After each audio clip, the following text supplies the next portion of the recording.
경남교구 식구 여러분 안녕하십니까. 하동교회장 김정섭입니다.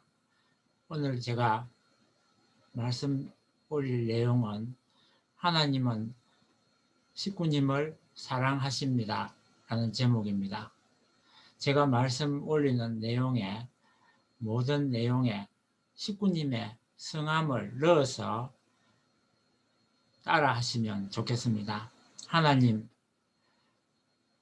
하나님은 식구님을 사랑하십니까?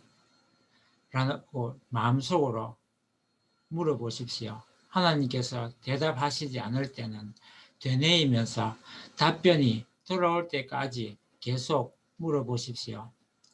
하나님께서 아마 물어보나 마자지 라고 할지도 모르겠습니다. 하나님은 분명히 식구님을 사랑하십니다. 하나님은 자기 자신을 드러내는 데는 전혀 관심이 없으십니다. 오로지 대상의 행복만을 원하시기 때문에 그것이 끼어들 틈이 없는 것입니다. 마치 편지를 적을 때 쓸 것이 너무 많아서 누가 썼는지 무엇 때문에 썼는지조차도 적을 틈조차 없었던 것과 같습니다. 그래서 하나님께서 자기 자신을 드러내시지 않으셔서 누가 당신을 사랑하는지, 과연 식구님을 사랑하는지를 알 수 없게 된 것입니다. 하나님의 사랑은, 특히 하나님의 식구님에 대한 사랑은 영원한 사랑입니다. 결코 변할 수 없는, 변함없는 사랑입니다. 말하지 않아도 식구님이 무엇이 필요한지 식구님의 모든 것을 다 알고 계십니다. 하나님은 모든 것을 초월하여 식구님을 사랑할 수 있는 능력이 있으십니다. 아무리 식구님이 숨어 지낸다고 해도, 또 식구님이 혼자 계신다 해도 하나님은 식구님이 계신 곳이면 언제 어디서든지 늘 함께 계십니다. 하나님이 식구님에 대한 사랑은 식구님만을 위해 특화된 그야말로 유일무이한 사랑입니다. 하나님의 사랑은 한없이 높고 선하십니다. 그래서 착한 사람일수록 더욱 반기게 됩니다. 하나님의 사랑은 지극한 사랑입니다. 하나님의 사랑은 어떠한 조건도 따지지 않는 일방적인 사랑입니다.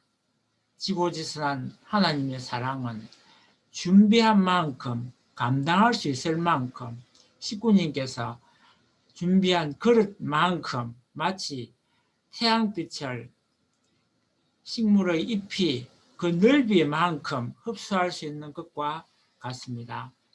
하나님의 사랑은 식구님의 그릇이, 식구님의 배가 얼마나 큰지 복을 받을 수 있는 창고의 크기만큼 마치 동물의 배의 크기에 따라 먹이를 먹게 해주는 것과 같습니다.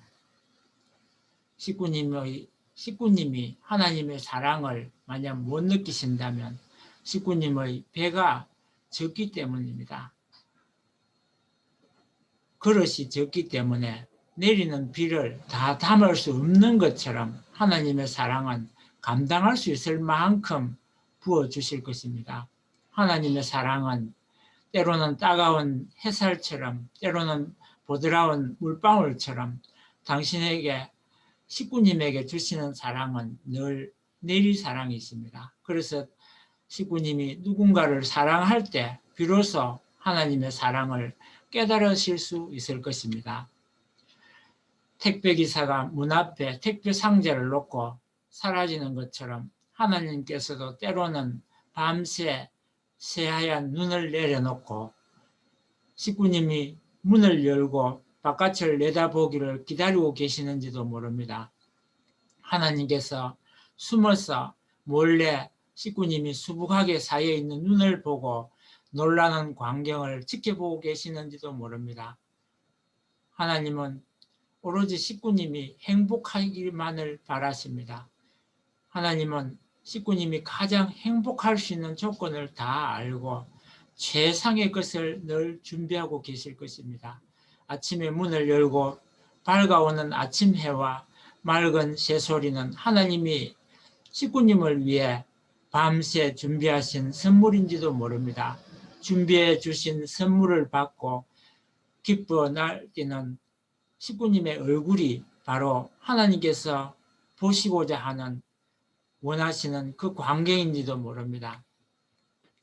만약 식구님이 하나님의 사랑을 아직도 느끼지 못하고 있는 것은 하나님께서 스스로를 나타내기 위해 조금 더 남겨놓지 않았기 때문입니다. 모든 것을 사랑하는 대상만을 위해서 계시기 때문입니다. 하나님의 사랑은 식구님이 누군가를 사랑할 때 비로소 느낄 수 있다 말씀을 드렸습니다. 고양이를 쓰다듬을 때 식구님의 머리를 쓰다듬는 하나님의 손길을 간접적으로 체험하실 수 있을 것입니다. 하나님의 식구님에 대한 사랑은 누군가를 통해서 간접적으로 상상할 수 있는 것입니다.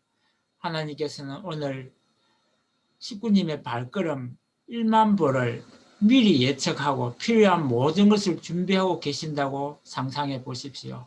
마치 식구님이 9,999보를 걸어도 그 1만 보를 걸어보지 않으면, 마지막 한 걸음을 걸어보지 않으면 하나님이 그 걸음에 무엇을 준비하고 있는지를 알 수 없는 것과 같습니다. 사람들이 마지막까지 최선을 다하지 않기 때문에 사람들에게 불행이 닥치는 경우가 많습니다. 하나님께서는 인간들을 믿고 계십니다. 끝까지 포기하지 않고 최선을 다할 것이라고 식구님을 믿고 기다리고 있을 것입니다. 추워도 식구님을 의심하지 않고 계십니다. 물론 또 혹시나 최선을 다하지 않을 것까지 준비하시지 않으시기 때문에 늘 사건, 사고가 생기는 것입니다. 하나님은 식구님을 너무 지나치게 믿고 계십니다. 하나님은 사실 식구님을 너무 지나치게 사랑하고 계시는지도 모릅니다. 그런데 하나님은 오늘 읽었던 평화를 사랑하는 세계인으로라는 자서전의 한 제목을 다시 한번 떠올려 보시기 바랍니다. 하나님은 왜 식구님을 불렀을까요? 식구님의 나이가 혹은 70, 80, 90이 되셨을 건데 그 식구님의 나이가 다 된 지금도 날마다 하나님이 왜 식구님을 부르셨는가를 생각해 보시기 바랍니다. 이 세상의 수많은 사람들 중에서 왜 하필이면 식구님을 선택하셨을까요? 식구님에게서 취하실 것이 있었다면 하나님을 간절하게 찾는 마음, 하나님을 향한 애절한 사랑이었을 것입니다. 언제 어디서든 가장 중요한 것은 사랑입니다. 하나님은 사랑의 마음을 갖고 살며 고난을 당할 때에도 사랑의 칼로 고통을 끊을 수 있는 사람을 찾다가 식구님을 비로소 찾아서 부르신 것입니다. 식구님은 아무것도 내세울 것이 없는, 어쩌면 시골에 사는 어르신일지도 모르겠습니다. 지금도 식구님을 생각하면 지독하게 하나님의 사랑에만 목을 메고 사는 미련한 사람일 것입니다. 다 같이 마음 모아 기도 올리겠습니다. 사랑과 내가 충만하오신 하늘 부모님, 천지인 참 부모님, 오늘 새벽 기도회를 통하여 저희들이 하나님의 사랑을 다시 한번 깨닫게 허락하여 주심을 감사드리옵니다. 하나님께서는 늘 저희들을 위하여 모든 것을 준비하시고 저희들에게 한 걸음만 더 나아가기를, 저희들의 마음의 문을 열고 세상을 향하여 나오기를 학수고대하고 계시는지도 모르겠습니다. 저희들이 하나님의 마음을, 하나님의 그러한 심정을 알게 허락하여 주심을 감사드리옵니다. 세상을 향하여 저희들이 하나님이 맡겨주신 사명과 하나님의 그 지음하신 세상을 위하고 세상을 사랑하라 하시는 그 말씀을 받들게 허락하여 주시옵시고, 그 말씀을 받들 수 있도록 몸과 마음의 건강을 허락하여 주시옵기만을 간절히 비고 원하올 때에 모든 말씀 축복 중심 가정 김정섭 조기 뮤김으로 부탁드리고 하려 사옵나이다. 아주